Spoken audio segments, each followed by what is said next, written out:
Hi, this is David Jackel on behalf of Expert Village, and I'm here to talk to you about finding a practice space for your band. Now, there are several important things to look for in a practice space.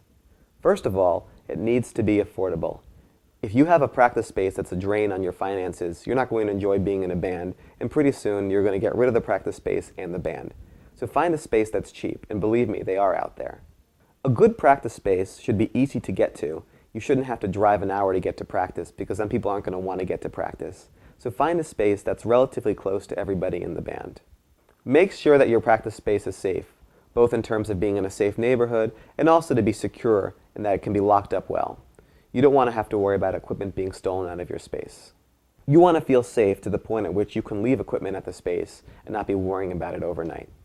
Having a space that has good sound reinforcement is important too, because you don't want to hear the band next door while you're trying to practice, or worry about people complaining about the noise that you're making. Sharing a space with another band is a good way of cutting down on costs, both in terms of rent and also equipment, because you can share equipment. If you share a space, you can find a band that doesn't practice too often and is comprised of relatively responsible people. Don't share a space with any band where you're suspicious of them, because then your stuff could be in jeopardy. You may be tempted at times to say, hey, why can't we just practice in someone's basement or garage? Because then it's free. But that's never a good idea, because at a certain point, the person whose house it is will feel like they're being imposed on, and you'll feel weird about going into a place that belongs to one person but doesn't belong to all of you.